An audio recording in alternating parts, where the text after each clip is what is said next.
In the beginning, there was a creation of a small plastic case. In this case, there was an item called a DVD. When the DVD was placed inside the machine, the first movie was being watched. This allowed the Extra Features podcast to begin. Welcome to another episode of Extra Features Movie Review Podcast. My name is Kevin. My name is Simon, and I was on time tonight. I'm Daniel. I am the intern, and I hate the airport. And we're back for episode 202. Yeah, some strange things happened this week, Kev. Yeah, like what? James Gunn getting fired kind of shocked me. That was from out of left field, for sure. Because I don't know. I mean, I read the tweets. They were a little out of line, but he already apologized. Yeah. So what's the problem? I don't know. So, I mean, let's give a little backstory. Basically, in 2007, 8, 9, James Gunn tweeted some stuff that was not funny, and he was attempting to be funny. A lot of the jokes are about things related to like pedophilia and things like that. And some people explain the context of some of the jokes, and that he was making fun of another director, James Priya, who was convicted for having child pornography. So he was on a panel with him, and he was making fun of him and posting stuff about pedophilia. Anyway, that all came to light that he had done that when the first Guardians film came out. And it was addressed, and he apologized at the time for it. But a conservative commentator, the intelligent individual who brought up the Pizzagate fantasy that Hillary Clinton was doing something with a pizza parlor and killing people or something like that. I don't remember what it was. Anyway, he said, I found these tweets from James Gunn, who hates Donald Trump, and he is an awful pedophilia person, and look at what Hollywood has. And so Disney fired him instead of it, even though it had been addressed and he'd apologized for it, and he hadn't done a single thing while in the employ of the mouse. They fired him. And they already knew about it. So. Yeah, exactly. So is it justified? I'd say no. I don't have an issue with it. I mean, he apologized. He's being a dumb idiot. It's pretty evident. He should have deleted them off his Twitter. Right. Last time he apologized. We've probably all tweeted in bad taste at times, right? Yeah, not like that, but... So contextually, James Gunn used to work for Troma. Yes. And he directed Tromeo and Juliet and some other films, and the senses, the humor in the Troma films is definitely off-color. Yes, it is. And he was trying to be funny and controversial as the director of those films to fit with the policy of Troma. Trying to be sort of a comedian and say silly things. But during the whole time that he worked for Disney on the Guardians films, he was perfectly fine. He never posted anything at all like this.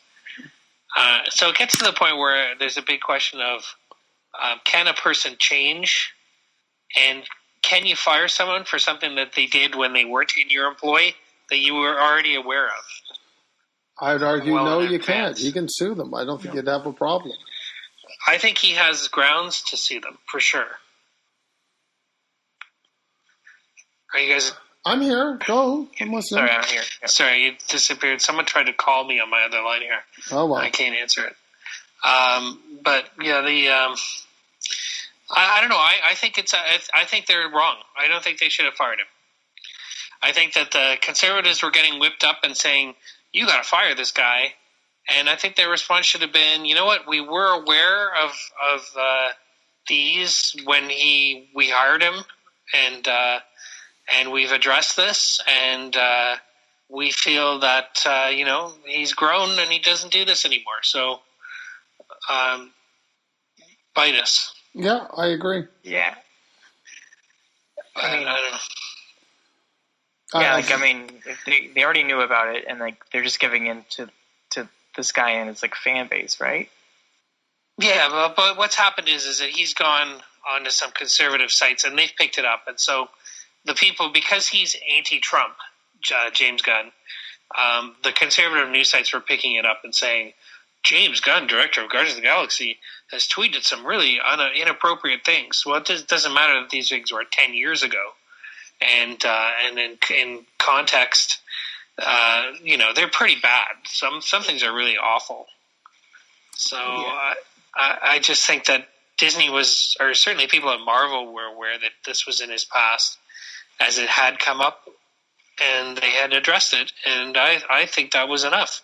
Why bring up old ancient history? Is it going to be every time someone brings up something negative, even though it's been brought up in the past, someone's going to suddenly fire somebody for it? It seems that way, to be honest with you. Now, quite a few people said this had to do with Roseanne and the firing of Roseanne and her tweets. Okay. But Roseanne said a lot of crappy things before ABC brought her back for the new Roseanne. But they fired her when she posted racist stuff when she was in their employ. Correct. And I think that's justified. She's a representative of the company. So James Gunn, when he tweeted that stuff 10 years ago, didn't work for Disney. Had nothing to do with them. And they hired him, brought him in. He made them a lot of money. And he was a perfect gentleman the entire time that he worked for them and never did anything off color. So you can't really punish somebody for something they did when they weren't in your employ. I think they stated it as he's no longer working on anything for them, and they have severed their business relationship with him. Yeah. I think they overreacted. I agree. Yeah, I think so too. And I think what's happening... Sorry. Oh, sorry, you can go ahead. Don't worry. I think Bob was about to say something. All I said was same. I agree with you guys. You're now starting to see... Apologize for it. And you're seeing celebrities that he works with step forward to say this is unacceptable. Like Dave Bautista's already stepped forward and saying this is not right. Oh yeah, true. That's exactly what I was going to say, actually. Yeah. And Selma Blair made a statement today saying, I know James Gunn, and he's not the same guy. And this is crazy that they're letting him go for stuff that he did when Guardians of the Galaxy wasn't even in the agenda for Marvel. So, and I think you'll start to see Chris Pratt and a couple other people maybe step forward and start to say things. Maybe will the mouse recant? I don't know. I think he has to. Yeah, I hope so. Because, for film quality, I don't think Guardians 3 would be very good without him. Well, he was writing the script, and it was set to go start shooting in the fall, so I'm assuming that's now off the table. Yeah. So we may not even see a Guardians 3. Or if we do, it'll be radically different. True. And we may not see some members of the cast return for it. Well, then Disney's got to deal with that. Like, tweets from 10 years ago are throwing a wrench into, their new phase. Right. I feel like they would recant it. You know what I mean? I don't know. I just think it's this kind of world that you get fired for stuff that you did 10 years ago. Well, people change. Get over it. Well, now, if it was a case of actual pedophilia and people were coming forward to saying, James Gunn touched my wee-wee and, I think he should be locked up, I could completely understand that. But they're not saying that. Right, like the Kevin Spacey stuff. And the studio separated themselves from it almost right away. But this is more like, I don't know, I would have talked to a lawyer before I did that, Yes. I really don't think they did. I think someone in the PR department made a decision out, and I'm assuming they had to talk to Kevin Feige and other people. Some people did suggest to me on my Facebook wall that perhaps they had other reasons to get rid of him, in which case this is ingenious or disingenuous. They're lying, essentially, to cover up the fact that they just don't want to work with him. I don't know. I think he should be rehired. As far as what I know, I'd say he's rehired. I think it is with this new thing of all the accusations flying around that they did just jump the gun on this. Oh crap, that was a pun. Yeah, that's true. He made a joke, he didn't even know it. Yeah, exactly. And his brother's basically saying, it's sad. I hope that people enjoy the Guardians movies and understand that they came from a good place, and it was a journey for James as well, in which he learned to be a better person as he worked on these films. And I actually think the guy's he's a great guy. He's never shown any indication that he's a jerk or a pedophile or anything like that. He's got a wife. He's been a perfect representative for the company the entire time he's worked for them. He may hate Trump, but that's not unusual, especially while Trump commits treason on, with the Russians on TV this week. It's just like, I don't know. It's a weird business that they're in right now. So, Me Too's really changed the face of everything. Yeah. Okay. Let's move on to something a little more positive, I guess.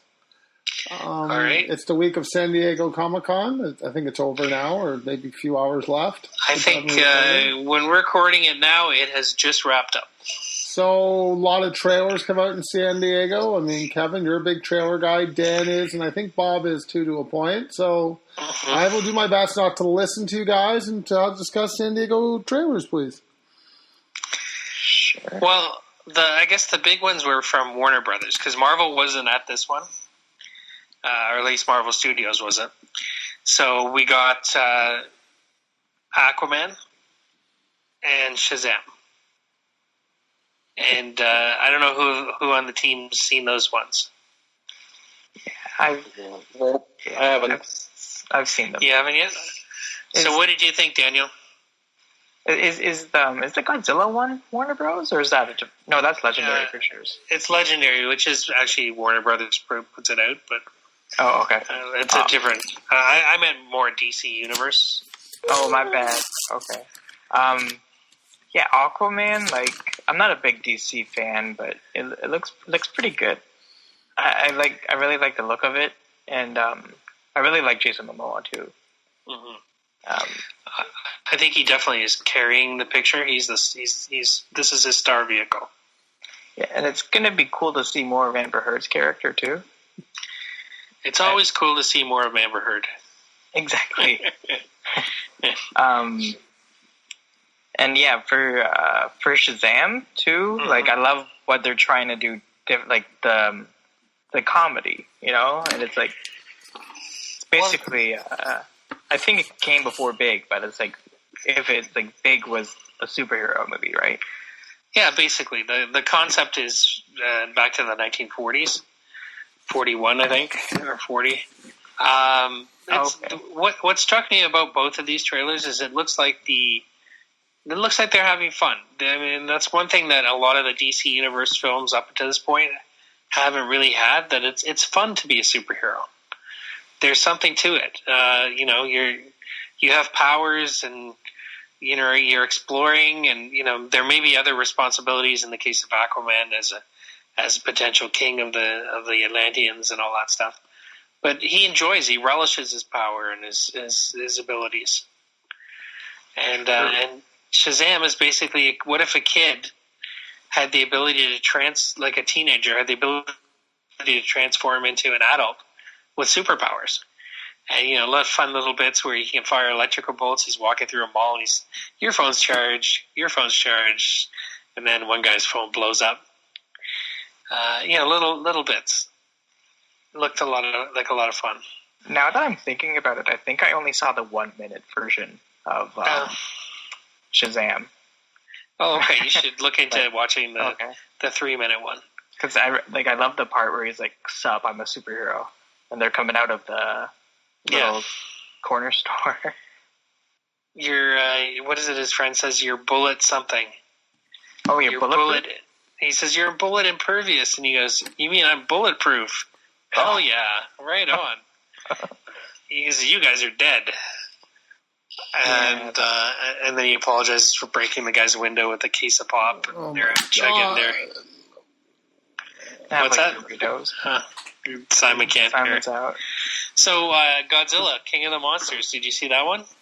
Yeah. Oh, and one thing about Aquaman, I love that he's like hitting those one-liners with "I mind if I come aboard."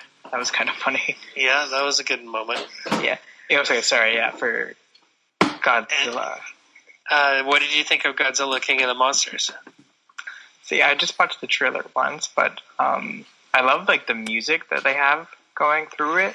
Yeah, I think it's Debussy or something like that, or Debussy. I'll agree with you It's on that one. classical. Okay. Did you catch all the monster cameos? I don't know if you're a Godzilla buff or not. No, I am not at all.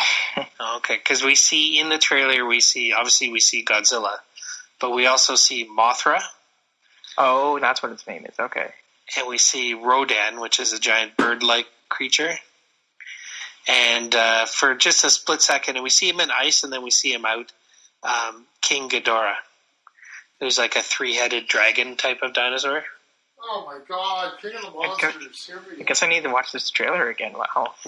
Yeah, it's worth seeing. It's impressive, but to me, it's the scale I have an issue with, and that's the same. I had the same problem with the first Godzilla, the remake. Is that when you're on the human scale, the giant monster scale is awkward. True. Yeah, I was definitely paying more attention to the humans in this one, and Millie Bobby Brown looks great. Right out of Stranger Things. Exactly. I'm trying to think what other major trailer. There was Glass. Glass. Do you want to leave again, Simon? M. Night Shyamalan, the sequel to Split and Unbreakable. Yes. As we see Mr. Glass, the Beast, and David Dunn trapped in it looks like an asylum of some sort. Yeah, and Sarah Paulson's the psychologist because they think for people who think they're superheroes. Yeah, new class of delusion, people who think they're superheroes. I love Split so much, so I'm really psyched for this. Yeah, it looks good. Like the color schemes too and everything. Mm-hmm. Yeah, it looks so great. There was also a new trailer for Fantastic Beasts 2. Oh, I did not watch that one. Yeah, it's looks to be heavy CGI. Lots of Johnny Depp. And lots of Jude Law as Dumbledore. Oh, okay. And then they also had they did a thing with Venom, but they've kept Sony Pictures had a Venom Spider-Man panel. So the Venom one, they just talked about the film. There was some footage shown, but they didn't show. It hasn't been leaked online yet. Okay. What? Basically, that's been leaked online yet. What are they doing? No, I know. Apparently, Venom bites the head off of somebody. Wow. And they basically revealed that the storyline is the Venom Lethal Protector comic, but with no Spider-Man in it. So he's fighting other symbiotes. Do we know the rating yet? It'll be an R rating. Okay, cool. Yeah. They also had a panel for Spider-Man Into the Spider-Verse. Did they? The animated film that comes out later in the year, which looks really good. It looks like a comic book come to life. Yeah, it does. And apparently they revealed some additional Spider characters that we haven't seen yet, like Spider-Man Noir, played by Nicolas Cage. Oh, nice. Okay. And we also see Spider-Ham for the first time, so he'll be a big part of it. Does whatever Spider-Ham can. Spider-Ham. Love so Spider-Ham. In a world of cartoon animals, Spider-Ham is a pig, Peter Porker, who has become Spider-Ham. Can't wait. That's amazing. Did you see the Halloween panel when the guy his life because he remembered Halloween when his house was being broken into? No. He was able to survive that way. Yeah, so no, I didn't see that. This guy told a story that when someone cut his phone lines and it was in his house a bunch of years ago, he was able to like think of like, oh, what would Laurie Strode do? And he was able to find like knitting needles and go out of his house like screaming and like going to the neighbor's house. So it was actually like a pretty cool moment because like I think he broke into tears or something, and he got to hug Jamie Lee Curtis, and he only came to Comic-Con to see her and thank her like for her spirit, for really? Well, helping save his life kind of thing. But like that's cool. I thought that was a really cool like power of movies moment, you know? Yeah, that's very cool. Not a trailer, but it was cool. I liked reading about that. So, all right. Well, I guess that was it for trailers, right? I think that's a lot of news for us. There were some TV show trailers, like Flash and all that stuff. Yeah. And then there was the Titans trailer. Yeah. For the new story but Robin shows up and they said, "Where's Batman?" And he says, "F Batman," which got everybody up in arms. Like, why would Robin do that? And I don't know. We'll see what happens next, I guess. So, do you want to get into some movie reviews, guys? Yeah, let's do it. Ant-Man and the Wasp, baby. All right, we're starting with a small movie. A small movie. Tiny, tiny movie. Yeah. Nobody saw this piece of junk. Small Heroes. Small Heroes. Heroes. That's $1 million, right? Oh, something like that. I had a micro budget, from what I understand. Micro, 75 million. 75 million. Nice. I think something like that. I don't know. It only had, Paul Rudd, Michelle Pfeiffer, Michael Douglas, Evangeline Lilly, Walter Goggins, Michael Pena. Yeah. T.I. Pena. Never heard of these people. Have they done anything else? No. No. Okay. Who wants to start? Bob. Who hasn't seen it? Everybody's seen it. Everybody's seen it? Even Bob. Everybody's seen it. All right. So, Bob, why don't you kick us off? Okay. I thought it had lots of good comedy in it. I like the shrinking things and then expanding them as you're going through the streets of wherever it is. I guess San Francisco. Thank you. It just hit right notes to me all the time. Like I like the comedy. I like the chemistry between the cast, and like shrinking things to the size of like the mini micro toys. That was fun. Mm-hmm. Yeah, and expanding them again like a salt shaker. Yeah, and then the Pez dispenser, the Hello Kitty one. Yeah, that was good. You've been pezzed. And the fact that Paul Rudd's character can grow to like 60 feet. I mean, really? But he gets tired after that. Like I guess it takes a toll on him. It's exhausting. Yeah. Yes. Yeah. And then Lawrence Fishburne and him are like comparing sizes, like how big they were able to get. That was pretty funny. So I have a question. Do you think that if there's going to be another sequel to it, will Lawrence Fishburne's character, because he was Bill Foster in I know you already know that Bill Foster in the comics, it became like another giant man or whatever. He was Black Goliath. Will he be in it again if there is a sequel? Of course he will be. So yes, he's already committed to doing more Marvel movies. He's not sure if he'll be back for more DC movies or not, but he definitely has enjoyed being part of the Marvel Universe, and they have him tapped to play Bill Foster in future films. So it's really cool. I didn't know that, actually. No idea, did I? But I really enjoyed it. So cool. Daniel, what do you think? Yeah, I actually I really liked it. I love like Bob said, I love the cast and the comedy of it and the humor. And one sec. I also thought it was like interesting how like usually the superhero thing is like they save the world, right? And and this one they're just trying to get to the goal of getting the wife back, and they're just trying to avoid it from being like their goal being impeded with. And I just thought that was like cool how they turned that around for this one. And I just think both Ant-Man movies have a lot of heart, which I really like. Yes. Miles and miles and miles of heart. I thought it was kind of like you guys ever see like Magic School Bus when they like shrink the school bus and go into like something? Yes. Like, that kind of reminded me of that when they had to go in to get the wife back, to Michael Douglas's wife back. It's a stupid connection, but that's what I made. Okay, Kevin. I loved it. I thought it was a great palate cleanser after Infinity War. Not true. True.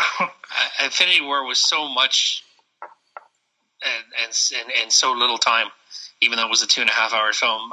This is more fun. It's lots of great moments between Scott Lang and his daughter, Cassie.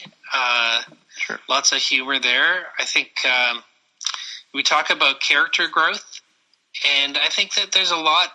Paul Rudd, he's still goofy. He still does his sense of humor, but I think he becomes a little bit more. He's become more responsible. We're coming in. He's been under house arrest for 2 years since the Civil War, and if he does anything superhero related, then he could go to prison for up to 20 years. So, and it's in his best interest to stay out of trouble. And literally the day before he's supposed to be let out of house arrest, he has a dream. And in the dream, he dreams about the Wasp, about Janet Van Dyne being trapped in the quantum realm. And it turns out that across town at the same time, they had opened up this quantum access tunnel. And so by doing that, the connection with the Wasp was reignited. And so they bring him out of retirement, and they have a creative way of keeping the feds from discovering that he's been let out with replacement ants that do his routine. So nice good. little moments. Come on, those moments were fantastic. Yeah. The ant in the bathtub for an hour, the ant playing drums. Yeah. They were great moments. Thought the parole officer was pretty funny too. Oh, yeah. Well, and Jimmy Woo is an old Marvel character. He goes back to the 1950s. He was created by Stan Lee and Joe Maneely for some stories in Tales to Astonish. I didn't know that. Yeah, and he was a S.H.I.E.L.D. agent as well in the 60s, and led the Agents of Atlas in the 90s and 2000s. So he's a character that's got ties to the Marvel Universe as well. And there's all sorts of little moments, the tie-in. I thought Walter Goggins was great. Yeah. As, he wants to get Pym Tech. He wants to make money on it. And so he's doing what he can to get access to Pym's lab, which can shrink down to the size of a suitcase. And so he wants all those gadgets so that he can become a character similar to the Vulture in Spider-Man Homecoming. Access to tech, creating weapons, making money. Try to think what else there is. And I think this may have a tie in some sense to Homecoming on that front, because there isn't an organization that's trying to create tech and use it as weapons to fund supervillains. I don't know. Again, all sorts of little moments. I'm trying to think what else. The bits with the truth serum stand out in my mind. This is so and so. He's created a chemical concoction that'll make you basically easy to manipulate, and then you'll tell us what we need to know. And they're like, "Oh yeah, it's a truth serum." No, it's and not. he's like, No, it's not. It's not a truth serum. Yeah. And then at the end, it's like, it is truth serum. If it walk like a duck and talk like a duck, it's a duck. I still think my favorite joke in this is at the end of the movie. Mm-hmm. When Scott and Jimmy Woo were talking, he goes, "What, you want to do dinner or something?" And the guy's going to do it, and that broke me up. Yeah. that I thought the joke at the end of the movie makes himself Giant Man works, like the Ant Tub stuff works. I love the Hot Wheel case. Yeah. Pick a car, any car. That was really great. Mm-hmm. Fantastic. I thought the car chase was amazing. Yeah. Yeah. True. I wish we had a little bit more time in the quantum universe, but I guess we're waiting for the next movie for that. Yeah. And we haven't touched on Ghost at all. Oh, yeah, we hardly touched on Ghost at all. She's our villain, and we hardly... I thought she was a misunderstood villain. I agree. Right? Yeah. I thought they characterized her really well, and just like you feel bad because like she wants to survive and everything, and even though because she could just ask what she wants to do, right? But well, and there's a whole history there where Shield trained her to be a killer. True. Yeah. I like how she was healed too. Like Michelle Pfeiffer has new powers that she has when she heals her. Well, she's been in the quantum realm for all those years, right? So yeah, and absorb the energy. Mm-hmm. And yeah, so, I thought Ghost was the more interesting villain than Walton Goggins, but I thought he played his part really well too. Yeah. You guys want to talk about that post-credit scene? Sure. Not the ants drumming with the. Come on, nothing wrong with ants drumming. Well, okay, the ants drumming was great, and yeah, about what you were saying about the parole officer. Sorry, Jimmy Woo. Yeah, I love Randall Park. He's so funny. Yeah, the first post-credit scene is So huge spoilers if we're going to talk about this. Okay. Massive. Right. Yeah, so if you haven't seen it, turn off the radio and come back in like 2 minutes. Or if you haven't seen Infinity War either.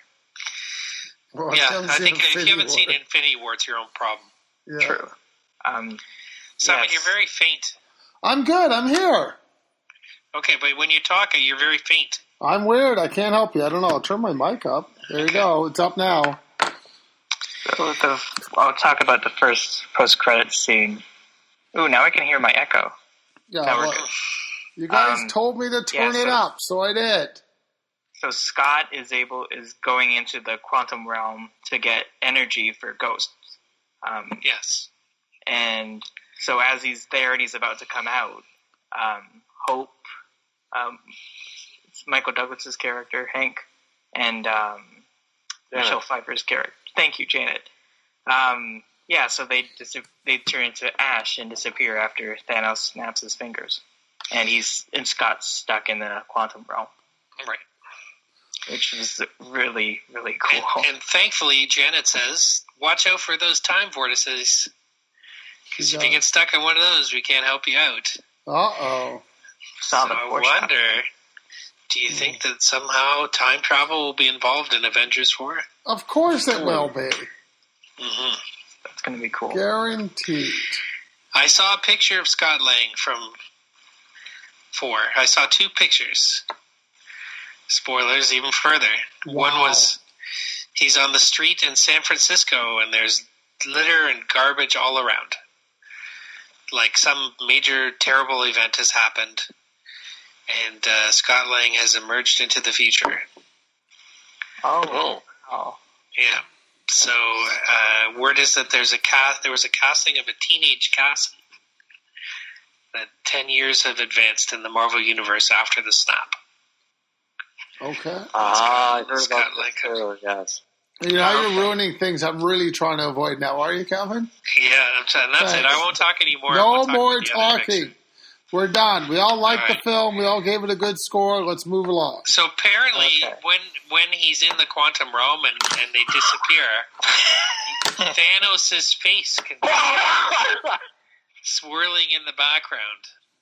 And then apparently they say if you look, and this will not be able to do this till it's on home video, but if you look closely in the backgrounds, you can see different events from the Marvel Universe happening. Stop. Sort of like the opening credit when the Marvel logo plays and you see different things happening. Yeah, but it's fainter and it's in red. Now you guys have to watch it again. Yeah. I'll watch it too.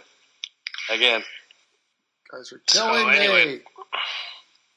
My theory is that he's going to emerge in the past, and that's how he'll show up in Captain Marvel. but that's my theory. Okay. And then he'll go back again, and then go into the future. Man, I'm so curious how they're gonna go past this. It's awesome. Can we go back to the future when there was dinosaurs, Kevin? Back to the Future when there were dinosaurs? Yeah, can we go there? It would be a fallen kingdom. It would be. we did. It would be Jurassic World Fallen Kingdom, starring Chris Pratt, Bryce Dallas Howard, Ray Spall, Toby Jones, Ted Levine, Jeff Goldblum, and B.D. Wong. Mm-hmm. And Geraldine Chaplin. Can't forget her. I like Geraldine Chaplin. Daniela Pineda Yeah, I don't care about her. and Justice Smith. Mm-hmm. Yeah, don't care. Who wants to kick this baby off? Oh, I'll start. I'll go quickly. Okay. Why was this made?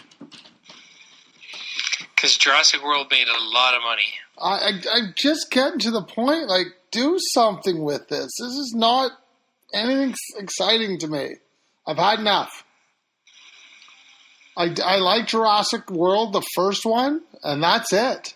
I like the first one in this series. That was kind of cool. They're reopening the park. I'm done. I don't need any more.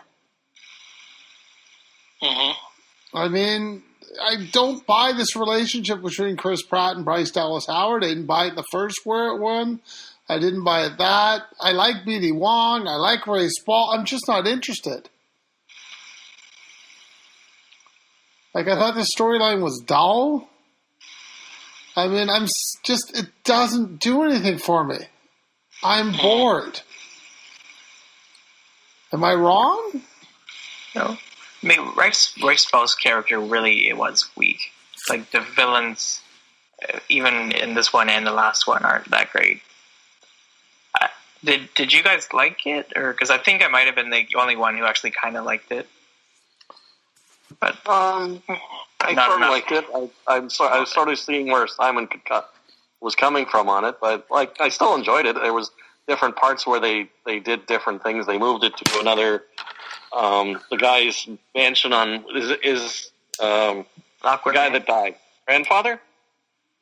The guy? The silent business partner from Jurassic World. Yeah, that no one had known What? about. From the original Jurassic Park. Jurassic I would Park? not- Hammond's sure why secret we partner. Hammond silent partner we've never heard of? And they're trying to escape. And she isn't the granddaughter. She's a clone or something as well. She is a His clone. daughter. I'm not a clone. I'm not the clone. I'll just bang it over your head 3 times in the movie. Clone, clone, clone, clone. Did you know she's a clone? Clone? Like she wants to save the dinosaurs because she's alive like her. Because she's They're a alive lot like her. She's a clone too, just like them. They're clones. We must save them. I did like it, but that was the stupidest thing ever. Because I love the direction and like the haunted house kind of thing. No. And The the stupidest- cinematography was great Okay, for let's me. back this up. The stupidest thing ever. You have a kid. He's outside in the backyard. The T-Rex comes and eats him. When was that? It's going to happen in the next movie. Oh, Because they released okay. all these dinosaurs, right? Oh, okay. So think about all those kids who are going to get picked up by dinosaurs and eaten. I thought I missed a scene in this one. I mean, Bryce Dallas Howard, the little girl's dumb. All those kids are dead. Is he going to clone them too? They're gonna make more. Like We're all gonna these make more people that have children. little poochie dogs. Oh, look at my little doggies. My gone. oops. Like, is that Jurassic World 3? Dinosaur ate my dog? I think so. I mean, where are we going with this? Yeah, I don't know. And like, Did anybody stay to the very end? Yes. Yeah. So What did I miss? it was basically the pterodons are on a building in the Eiffel Tower building in Las Vegas. Right, they're looking for little poochie dogs to eat. Right. I told Easy you that. prey. and gamblers. So here's the problem. Okay, me, you, Bob, and Thing are all walking down the street. Pterodactyl shows up. One of us is getting eaten. That would be me because I'm moving too slow. Correct. Is that Jurassic Park 3? Sure. Like, I'd watch it. is this just going to be a guy? So you're going to watch Bob getting eaten? I'm sure he's going to like that. Are we just going to see a Godzilla movie here, Kevin? Why don't we just bring Godzilla and have King of the Monsters here instead? Well, Godzilla is on a completely different scale. But Godzilla won't eat humans. He'll just eat all these guys. I don't know. Bob, do you have anything you want to add? No, I don't think so. I think I agree with it, Daniel, because I enjoyed it, but I also agree with Simon. I know that sounds like I'm on the fence, but I know where Simon's coming from with his opinion on it. But like, I still, when I watched it, I enjoyed it, and then I thought about it later, and I'm going, oh, okay. Okay. Well, all right. I agree with you both in the sense that on one level, it is fine. It's a movie with dinosaurs in it, and they act like dinosaurs, and they do dinosaur things, and it's enjoyable. Yeah. I would say on that level, it's okay. But if you think about this film, it is infuriatingly dumb and ridiculous. And my first comment when I heard that they were doing this was, I really hope this is not a remake of The Lost World, where we have evil people trying to take dinosaurs to make them into weapons, and we do other things where we end up with dinosaurs running around in the real world, because I fear that that's where we're going with this. And because the first movie was basically a remake of Jurassic Park, but in the sequel mode where Jurassic Park is going to be rebuilt, then the dinosaurs go amok and reclaim the park. Everybody runs away. That's the end. So now we're back. So there's so many things wrong with this movie, though, that if you like, all right. So first off, the big monster, the mega whatever, the mesosaur or whatever it is, the thing that's in the water. It was in a sealed lake in the middle of the freaking island in the last movie. Now somehow his keep has been moved to the edge of the island so that he could escape in the very first scene. So they've had some, they don't even care what happened in the last movie. It has to be by the water's edge so that we can make this happen. So we can have great scenes of it attacking surfers later on. Yes, they need that wave scene. Somehow Bryce Dallas Howard, who is a stuck-up corporate shill in the previous film, is now an eco-warrior fighting to save the dinosaurs with a group of millennials for whatever reason. That, to me, was about as dumb a transition as any character in any of these films has made. Why would she suddenly want to save the dinosaurs? I can understand if she wanted to make money off of them again. That would make some sense. But anyway, so then she has to go create Chris Pratt. Okay, it makes sense. They need a guy who's an expert on the raptors to get the raptor. Okay, I buy that. I don't mind that part of it. But he's building a house in the middle of nowhere, and he's happy. Why would he want to go and rescue dinosaurs? He loves the dinosaur? Like, okay. I think that, because I his miss motivation. my dinosaur. So they know that the dinosaurs are going to die. We've had Jeff Goldblum lecture us how they should die.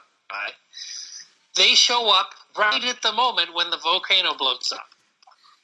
So that was really convenient that 2 seconds after they get there, they die. So they can all do the dinosaur stampede. And this is all roughly 20 minutes after they land on the island. We watch the Brontosaurus on the water's edge. I'm thinking great barbecue. I love that shot.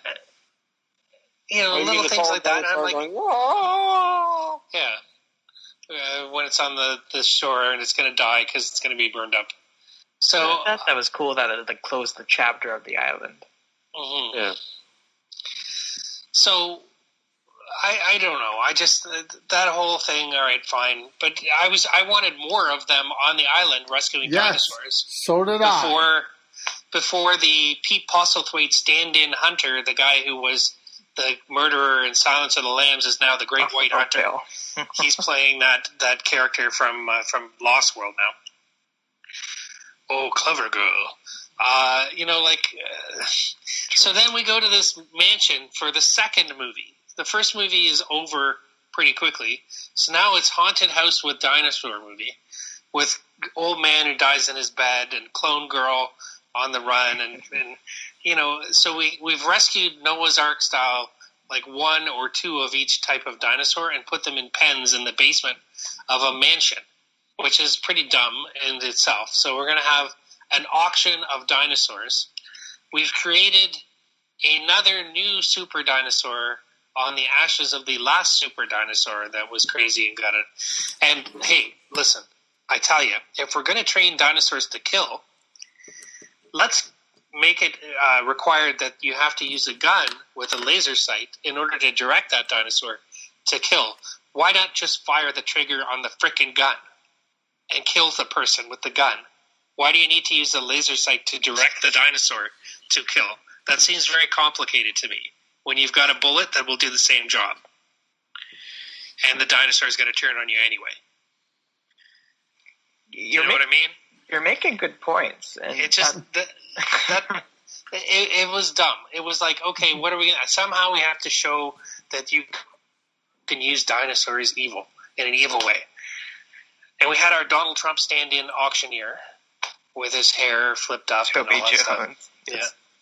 Yeah, see, that's exactly why I can't passionately argue it, Because what? There's maybe 12 species of dinosaurs in the basement, and somehow they're all let out into a corridor. What are we going to do? The gas is going to kill them or not? The frickin' dinosaurs are animals that hate each other. Stuck in a corridor, they would be ripping each other to shreds. There would be all sorts of violence. So instead, they're just sitting there like, what are we going to do? Are they going to let us out? Are we going to go? They're just standing there, and the little girls, oh, look, a giant red frickin', we can't press the giant red button. So sure enough, someone presses the giant red button, and the dinosaurs get out. So the 12 or 15 dinosaurs are out in the world, in which they will be killed within days. Would be any natural response. As soon as a giant Tyrannosaurus Rex shows up in an area, they'll be out there with the bazookas and whatnot to blow it apart. Like the National Guard will be called in, and the thing can't reproduce. It can't do anything. Those dinosaurs are dead. Or if they're peaceful dinosaurs, they'll eventually die out because they can't reproduce. They have nothing to mate with. Is a brontosaurus going to mount an elephant and have babies? I don't think so. It's basically going to die out. Aside from a couple of pterodons who are going to eat and be happy in Las Vegas. But the Russians got away with a suitcase full of dino DNA, so maybe they can maybe the next movie will be instead the Russian dinosaurs of Cyprus or something like that, where they've created raptors to do certain things. Because the rest of them are done. They're toast. They're not going to survive in this world. They can't adapt. They can't reproduce themselves. They're done. It's going to be a short third one, then. It will be very short. Right, but somehow we'll have, they could live a long time, but I'm assuming that someone will take a shotgun and blow the head off a raptor that's eating the chickens in the farm. Like dogs. I've explained this already. So dumb. And we trotted Jeff Goldblum out of retirement to do his character out of retirement to make a speech before Congress. Cha-ching! Yeah, everyone thought he was in the film in some capacity, but he's really just there to lecture us on dinosaurs should have died. He just bookends the movie with exposition. Mm-hmm. So dumb movie. And at least now they have a kid. They hate each other. They have no chemistry, and now they have a clone child to raise. So everyone ended in a happy place. Hey, Kevin, I have a great idea. Yeah. Maybe we could set up Bob with Bryce Dallas Howard. Why? Then they can help raise that kid. Well, I'm thinking the next film will have to bring Alan Grant out to rescue someone being chased by dinosaurs. Okay. So we can remake Jurassic Park 3. That's true. Yeah. So we can call it Jurassic World 3, Alan Grant Comes Back.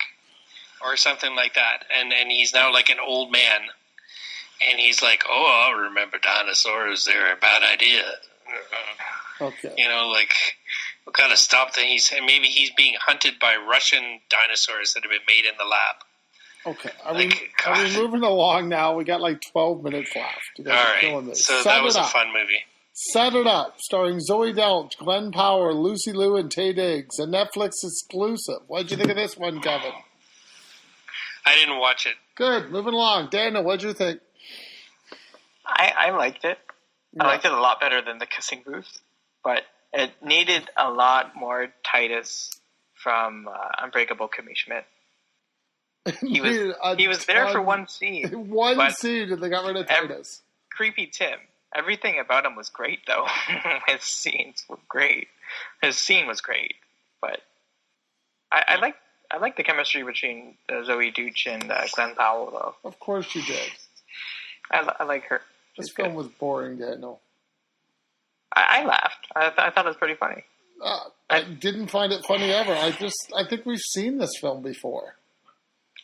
It's like Parent Trap at executives. There you go. I've seen this film. My kid watches The Parent Trap. She must see it 25 times. Well, I love The Parent Trap, so I guess this is why I like this. Yeah, this was dumb. It's just another Netflix movie that does nothing for me. Now I realize why Lucy Liu and Taye Diggs have no career. I wasn't big on their characters. They are terrible. Lucy Liu is awful. Taye Diggs is awful. I actually preferred Glenn Power over Zoe Delch because I thought he was a better actor. Yeah, have you watched? He's pretty funny on Scream Queens. I've never seen Scream. My whole argument with this, he's looking for the perfect girl. I mean, they set up that whole model thing for him. Like, we knew that was going to fail and he's going to be with Zoe Delch. It was so evident from the beginning that they were going to end up together. Because they have their own meet cute of her running out of money to pay for the food. Yeah, it's just like, okay, I get that. I just didn't find this film interesting. Okay. I wanted more jokes. Something. Yeah, I didn't love it, but I thought it was better than most of the Netflix movies I've seen. Okay. Bob, did you see it? No, it's on Netflix. Bob doesn't have Netflix. He doesn't get anything. I did see another Netflix. Have we reviewed The Kissing Booth yet? No, that's next on our list. Okay, I did see that one. Okay, we're going to do that next. Relax. All right. Okay, I'm relaxed. I got to type it in. I think there should have been more kissing in that movie. What's that? I don't know. I just thought this movie dragged. It should have been better. The Kissing Booth now? Then set it up. The Kissing Booth. And Kevin seems to want to jump to this movie quick. Oh, one more thing about Set It Up, though. I like the sentiment that the best friend says, oh, you love because and you... no, you like because and you love despite. Like because of someone's... You like someone and then love because of despite their faults. Okay. Anyway. Kissing Booth. Sorry. A high school student... Kissing Booth. I did give this to Bob to watch. A high school student is forced to confront her secret crush at the Kissing Booth. A movie built for Bob. Has a prom, a high school and teens, Joey King, Joel Courtney, and Jacob Eldorai? You gave this to me? I did. It was in your pile. Should look at it occasionally. Well, I didn't watch it. Too bad for Bob. You know what? I've liked this film. I was trying to catch up with other movies. You know what, Dan? I'm going to give this film full credit. I think it tries hard. Oh, I did not laugh once. Oh, I didn't say it was funny. Oh, okay. But it tries. For me, it's just, okay, I've seen this done so much better in Edge of 17. Absolutely you have. Edge of 17 is a good film. This is not a good film. No, this isn't. Again, it's one of these Netflix movies you just watch because you have dishes to do. Or you have to vacuum your carpet. You watch movies while you're vacuuming? If they're this bad, yeah. Okay, I guess there's subtitles. You know what I'm saying. Come on, given the number of movies Simon watches, he has to be doing something at all times. That's true. When there's a movie playing. I mean, I don't think... I sat down and watched this film. I don't know. I actually think I folded laundry during this one. It's Joey King's my main issue. She tries really hard every movie to convince me of something. And I'm like, you're terrible. Oh. Bless her. This had a Disney Hannah Montana... Yes. kind of quality to it because she's trying too hard. She's the plucky star of this great movie about where she's got two, it's like the Jonas Brothers or live next door. Yes. And she's one of them is her best friend, and the other is the hunky older brother who's a jerk to her. There was no way she could get that guy. No, there's actually no way he would be interested in her in any way. I mean, he looks 25. She looks 15. She looks 12. Right. Like, she should be walking around going, am I allowed to play Fortnite this week? Like, oh, I'm back from summer vacation and now I have boobs. Ooh, look at that. It was cute, the idea of the kissing booth and them coming together, and that they raised a lot of money in the end, that it was a good idea. It was not well executed. It's a filler. It's not a great movie. I thought, like, the friend chemistry between, like, King and Court and Joe Courtney was pretty good.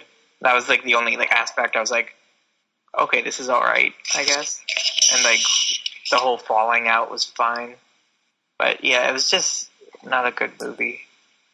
I don't know. And then, yeah, like, the brother's just, like, a Jared Padalecki type. Yeah. And it's, he has no personality whatsoever. No. None. He's just a hunk.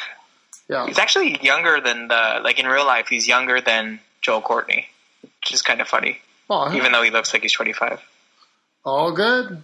What's up next? Are we going Did Bob see this one? No, Bob didn't watch it, even though he had it sitting in his pile. He probably missed Bob, this movie was made for you. Uh-huh. You should watch it. I was trying to catch up. I was doing a binge watch of Death of Superman, Batman Ninja, and Keeping Mum. Well, I think we've already reviewed Batman Ninja, so... We have. Oh. Yeah, but I wanted to see what it was like. You had plenty of time to watch it before the show. And Kissing Booth is like a John Hughes checklist, because it has, like, Molly Ringwald and the Don't You Forget About Me song. Don't you forget about me. She's there for, like, 2 scenes. Are we going to Chappaquiddick or Death or Terminal? Let's do Chappaquiddick. Okay, Chappaquiddick, starring that thespian Jason Clarke, Kate Mara, Ed Helms, Bruce Dern, Jim Gaffigan, Olivia Thirlby, Clancy Brown, who I love, Taylor Nichols, and a bunch of people I don't care about. Okay, and Bob, you're first. Did you mention the comedian? Yeah, Jim Gaffigan. Yeah, Jim Gaffigan. Yeah, okay. Bob, what did you think of Chappaquiddick? It was too slow. It was slow moving. Like, I wanted to like it because it was part of history, but, like, it was that part of history that, and I wanted to like it, but I couldn't bring myself to like it. It was slow. Okay. You got anything else to say? It was too slow. How was the acting? Slow. Okay, Dan, what did you think of Chappaquiddick? I just watched it a little bit ago, but I liked it, actually. It is a slow-moving movie, but I love learning about these little pieces of history that are overshadowed by such a huge event, like Neil Armstrong walking on the moon. And because, the story is about... Should I spoil the story? Or Yep. Well, it's all... Ted, it's basic. well, people know it anyway. Sorry, yeah. It's the Ted Kennedy when he drove off a bridge on Chappaquiddick Island near Martha's Vineyard, and that's actually something I learned. I didn't know that was an island, Chappaquiddick. Yeah, I guess so. And Mary Jo Kopechne. Kopecki, isn't it? Kopechne? Sounds like a Polish name. Yeah, either way. Kopechne. But either way, she drowns in the car, and he gets out fine. And he doesn't report it right away. And I don't know. I thought that was weird. He's just kind of like a weasel, but I think it's because his presidency was threatened and everything. Yeah. But I thought the acting was great, and I thought the acting was really good, and I liked that he was like just searching for his father's approval because he's so overshadowed by all one of his brothers. And I don't know, I thought it was interesting. Kevin? I agree. I enjoyed it. I didn't love it because I really did not like Ted Kennedy in this movie. Yeah. But it was an interesting story, and factually, I mean, there's always that question: why didn't Ted Kennedy follow in his brother's footsteps? He was set. He was a senator. I mean, he did try to run for president. What happened with Ted Kennedy? And this really is the incident that defines. It's a turning point for him. He will be headed towards the presidency, and then this happens, and he can't do it. He runs away from it. He uses it as an opportunity to run, but there's his behavior is so bizarre, where he runs from the police and then runs from the accident, and then he comes forward and then he admits, like, he's all ready to follow his father's orders to deny and say that he wasn't around. And then he stands up and he says, "Yeah, I did do it. I was there." It kills the opportunity for him to be president. It does. I agree. Yeah. But his behavior is just, it's bizarre. It's a confused, he's a messed up individual. Yeah. He probably was in shock. And, he leaves the poor girl to die, basically. He does. Did I misunderstand that they said it took like 20 minutes for the whole car to fill up with water? They said it took longer, actually, so... Yeah, because he could have just found a big rock and crashed in the window. Yes. He escaped. I think he did try to go in and open the door, and he gave up. And then, but for whatever reason, I'm not, which I still wasn't really made clear by that film. No, exactly. How did he get clear, and how did she? It doesn't show you. I just thought maybe he got the door open when it was going off and jumped out, kind of. Mm-hmm. Yeah. But you can't really see. It was dark, so I don't think anybody knows. It just sort of happened. No. Maybe his door was not stuck, but then I don't know why he wouldn't just go back to that one. I'm going to take a wild guess. He's on the bridge. He goes off on her side. Okay? So maybe he hit something on her door to stop it from going on, like a pole or something. Do you know what I mean? A post, maybe. And I'm reaching here. I don't know. I'm not there. And that means her door can't open because it's been hit. His door, because he's driving, he's on the far side. He can get out and open his door. So why wouldn't he return to open his door? I don't know. And if he was in shock and doesn't remember it, I don't think anyone's gonna ever know. I don't think he does know. I think he was in shock. Maybe he hit his head. Maybe it just was all human reflex. I don't know. And then everyone's saying, "Oh, you have a concussion." I thought this film was well done. In sense that I thought the characterization was very well done. People look like they were supposed to. I didn't really find it that interesting. It was a little too slow for me. I more wanted to fast forward to the end to find out what happened. Okay. I understand he was looking for people to like him. He wanted to do this, but from what I understood, he doesn't want to be president. I would totally take that away from here. That this was sort of his way to get out of it. But he does end up running for president in 1980. Yeah, but that's a long time away. That's, 8 years later? Or he seeks leadership. 11 years This later. was 69. So maybe they kind of convinced him to do it. He's like, okay, I guess I'll do it now. But you know what? He was a leader in Congress for another 25 years. Yes. After this, or more than that, 35 years. Yes. He died in 2008 or 2009, I believe. Correct. I think you're right. And this is a story that could not have been told while he was alive. That is very true. Because it kind of is a character assassination piece in a sense. Yeah. He's still a leader. He's still a politician. But if the message is the politicians are human and screwed up like the rest of us, I'm not sure what the point of the film was. I agree. That's a good point, though, because like that monologue, that dialogue between him and Joey, played by Ed Helms, is really good too. I thought that was interesting. Always saying, "Oh, we all have flaws," and he's like, "Oh, like Moses had a temper," and then Joey says, "Moses didn't leave a girl to drown on the bottom of the Red Sea."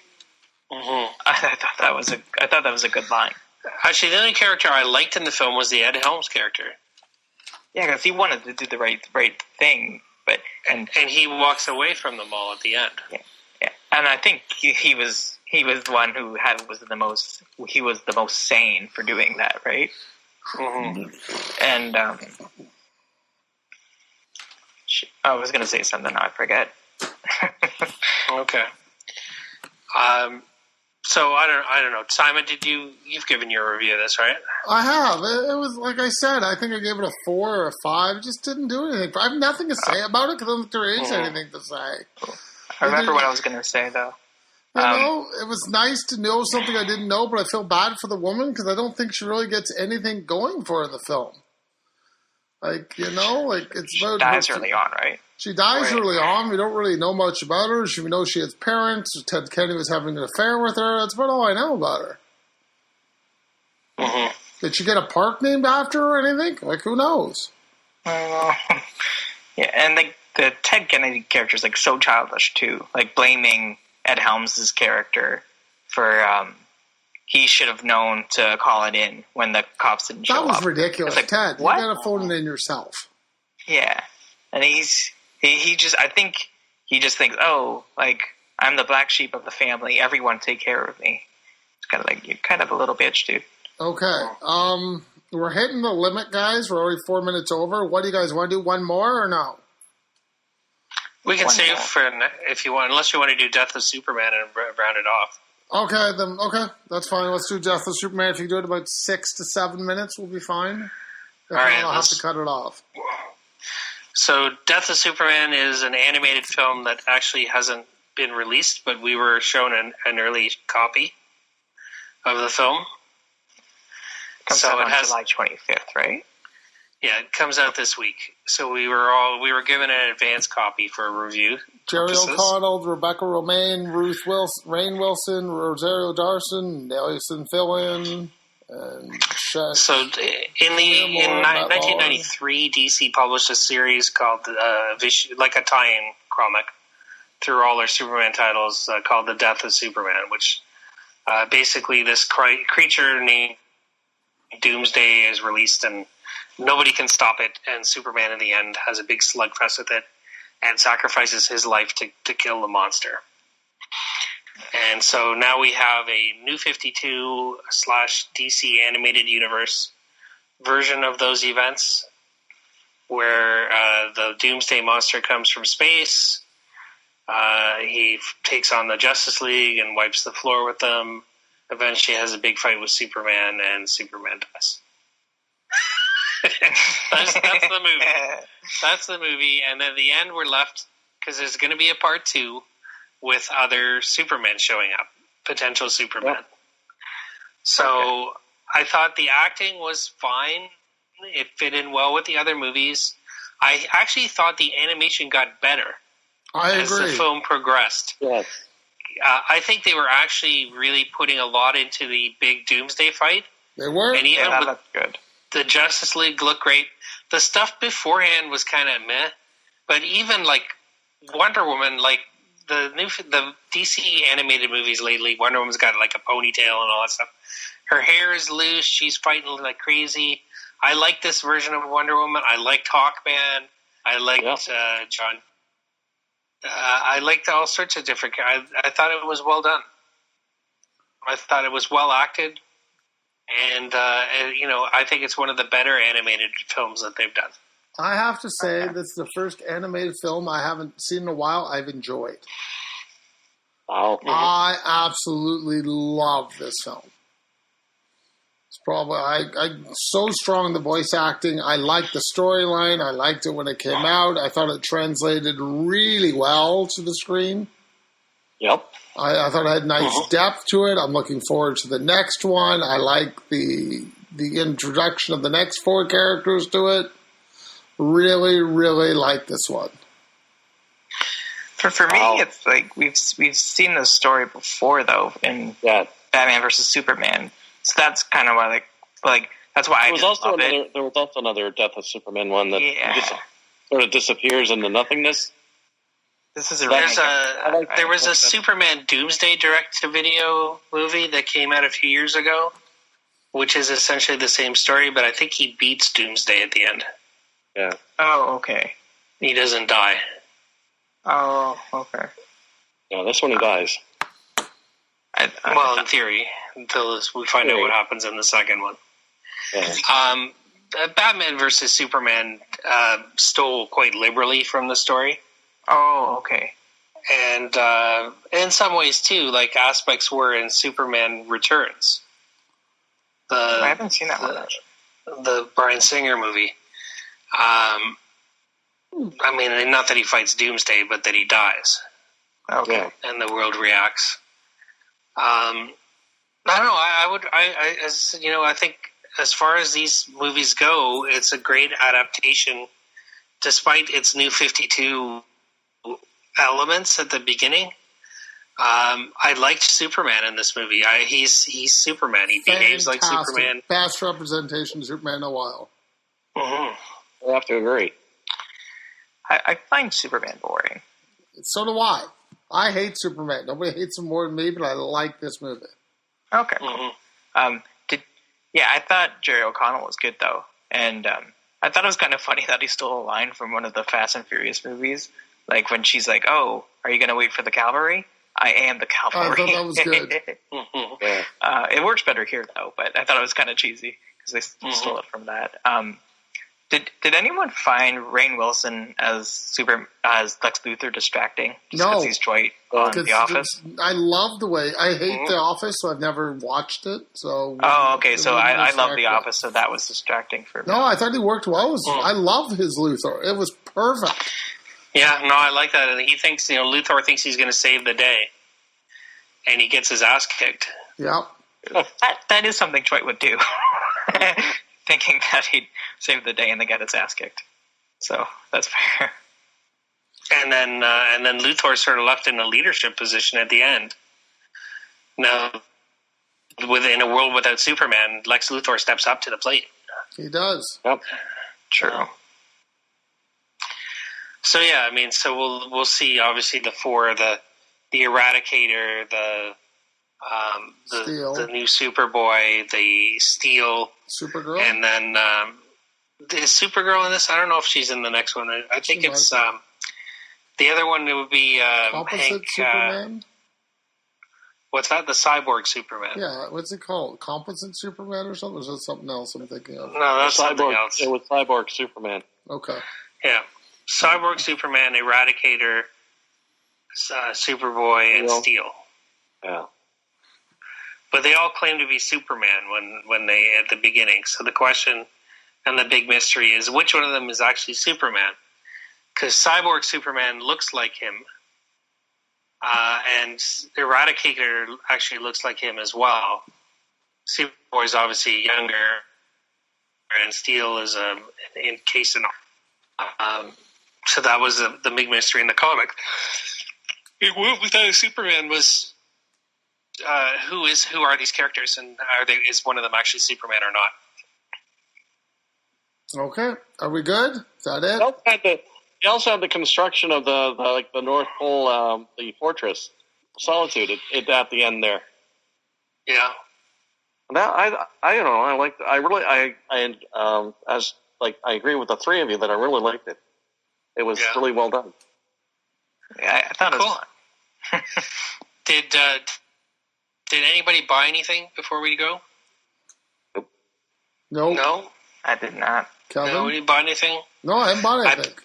I picked up Streets of Fire, which I hope we'll review in the next one. Ah, crap. I meant to watch that for you this week. Yeah, well, Michael Perry, Diane Lane, and what's his name? Norman Osborn. Yeah.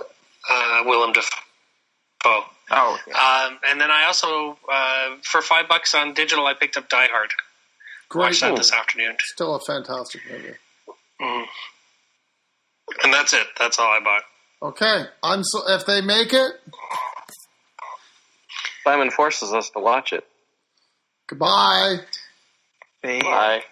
Bye. To contact us, please email at extrafeatures@gmail.com and join us at our Facebook page.